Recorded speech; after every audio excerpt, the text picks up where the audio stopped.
نحمده ونصلي على رسوله الكريم اما بعد فاعوذ بالله من الشيطان الرجيم بسم الله الرحمن الرحيم يا ايها الذين امنوا اذا نودي للصلاة من يوم الجمعة فاسعوا الى ذكر الله وذروا البيع ذلكم خير لكم ان كنتم تعلمون صدق الله العلي العظيم۔ سامعین اکرام، آج کے درس میں جو آیت کریمہ تلاوت کی ہے اس میں اللہ تبارک و تعالیٰ نے جمعے کی نماز کی اہمیت کا ذکر فرمایا ہے۔ لفظ جمعہ جو ہفتے کے ایک دن کا نام ہے، فصیح زبان و لغت کے اعتبار سے جیم اور میم دونوں کے پیش کے ساتھ ہے، یعنی جمعہ، لیکن جیم کے پیش اور میم کے سکون کے ساتھ بھی مستعمل ہوا ہے جمعہ۔ اس دن کو جمعہ اس لیے کہا جاتا ہے کہ اسی دن حضرت آدم علیہ السلام کی تخلیق جمع اور پوری کی گئی تھی۔ بعض حضرات کہتے ہیں کہ اس دن کو جمعے کا نام دینے کی وجہ یہ ہے کہ حضرت آدم علیہ السلام جب جنت سے دنیا میں تشریف لائے تو اسی دن زمین پر وہ حضرت حوا کے ساتھ جمع ہوئے تھے۔ اس کے علاوہ علماء نے اور بھی وجہیں بیان کی ہیں۔ چنانچہ بعض حضرات کا قول ہے کہ اس دن چونکہ تمام لوگ اللہ تعالیٰ کی عبادت اور نماز کے لیے جمع ہوتے ہیں، اس لیے اسے یوم الجمعہ کہا جاتا ہے۔ جمعہ اسلامی نام ہے۔ زمانہ جاہلیت میں اس دن کو عروبہ کہا جاتا تھا، لیکن بعض علماء کی تحقیق یہ ہے کہ عروبہ بہت پرانا نام تھا، مگر زمانہ جاہلیت میں یہ نام بدل دیا گیا تھا اور اس دن کو جمعہ کہا جانے لگا تھا۔ جمعے کا دن نبی آخر الزمان صلی اللہ علیہ وسلم کی بعثت سے پہلے زمانہ جاہلیت میں بھی ایک امتیازی اور شرف اور فضیلت کا دن مانا جاتا تھا، مگر اسلام نے اس دن کو اس کی حقیقی عظمت و فضیلت کے پیش نظر بہت ہی زیادہ باعظمت اور بہت ہی زیادہ بافضیلت قرار دے دیا۔ یہ بات پہلے بھی بیان کی جا چکی ہے کہ اللہ رب العزت کو نماز سے زیادہ اور کوئی عبادت پسند نہیں ہے۔ یہی وجہ ہے کہ بندوں پر اللہ رب العزت کی طرف سے جو بے انتہا نعمتوں کی بارش ہوتی ہے اور جن کا سلسلہ انسان کی پیدائش سے لے کر موت تک ہے، بلکہ پیدائش سے قبل اور موت کے بعد بھی انسان اللہ تعالیٰ کی نعمتوں سے ہمکنار رہتا ہے، اس کے ادائے شکر کے لیے ہر دن میں 5 وقت نماز مقرر کی گئی۔ اور جمعے کے دن چونکہ تمام دنوں سے زیادہ نعمتیں بندوں پر نازل ہوتی ہیں، اس لیے اس دن ایک خاص نماز پڑھنے کا حکم دیا گیا۔ جماعت میں جتنی زیادہ کثرت ہوگی اور مسلمان جتنی بڑی تعداد میں نماز کے لیے جمع ہوں گے، اسی قدر فوائد کا زیادہ ظہور ہوتا ہے، اور یہ اسی وقت ممکن ہے جبکہ محلوں کے مسلمان اور اس مقام کے اکثر لوگ ایک جگہ جمع ہو کر نماز پڑھیں۔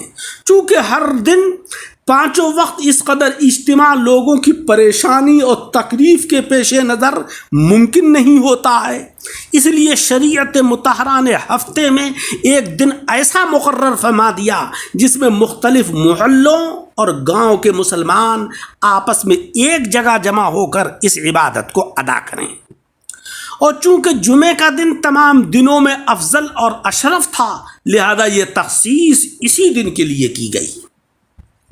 اگلی امتوں کو بھی اللہ تبارک و تعالیٰ نے اس دن عبادت کا حکم فرمایا تھا، مگر انہوں نے اپنے تمرد اور سرکشی اور اپنی بدنصیبی کی بنا پر اس میں اختلاف کیا، اور ان کی اس سرکشی کا نتیجہ یہ ہوا کہ وہ اس عظیم سعادت سے محروم رہے، اور یہ فضیلت و سعادت بھی امت جناب احمد مجتبی محمد مصطفیٰ صلی اللہ علیہ وسلم کے حصے میں آئی۔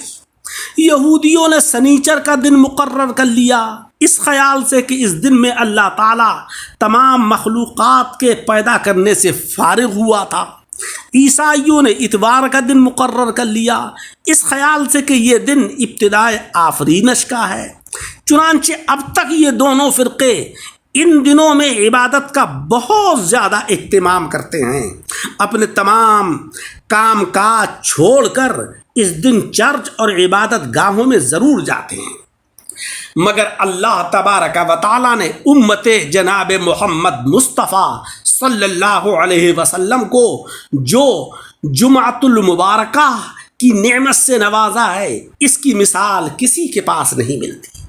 نماز جمعہ فرض عین ہے، قرآن عظیم اور احادیث متواترہ اور اجماع امت سے ثابت ہے، اور اسلام کے شعائر اعظم میں سے ہے جمعے کی نماز۔ نماز جمعہ کی فرضیت کا انکار کرنے والا ایمان سے خارج ہے، اور اس نماز کو بلا عذر بغیر کسی مجبوری کے چھوڑنے والا فاسق و فاجر ہے۔ نماز جمعہ کے بارے میں ارشاد ربانی ہے، یا ایھا الذین آمنوا اذا نودی للصلاۃ من یوم الجمعۃ فاسعوا الی ذکر اللہ وذروا البیع ذالکم خیر لکم ان کنتم تعلمون۔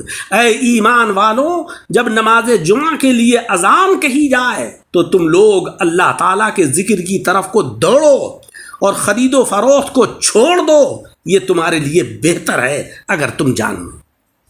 اس آیت میں اللہ تعالیٰ کے ذکر سے مراد نماز جمعہ ہے اور اس کا خطبہ ہے۔ دوڑنے سے مراد یہ نہیں ہے کہ صاحب آپ دوڑتے ہوئے اور بھاگتے ہوئے جائیں، بلکہ اس نماز کے لیے نہایت اہتمام کے ساتھ جانا چاہیے۔ نماز جمعہ کی فرضیت آقا علیہ الصلاۃ والسلام کو مکے ہی میں معلوم ہو گئی تھی، مگر غلبہ کفر کے سبب اس کے ادا کرنے کا موقع نہیں ملتا تھا۔ ہجرت کے بعد مدینہ طیبہ تشریف لاتے ہی آپ نے نماز جمعہ شروع فرما دی تھی۔ مدینہ منورہ میں آپ کے تشریف لانے سے پہلے حضرت اسعد بن زرارہ رضی اللہ تعالی عنہ نے اپنے اجتہاد صائب اور کشف صادق سے جمعے کی نماز شروع کر دی تھی۔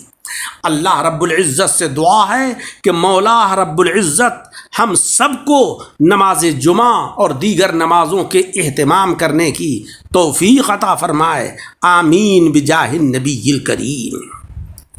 درس کو سن کر احباب کے ساتھ شیئر کریں اور ہمارے یوٹیوب چینل دعوت حق درس حدیث کو لائک اور سبسکرائب کریں۔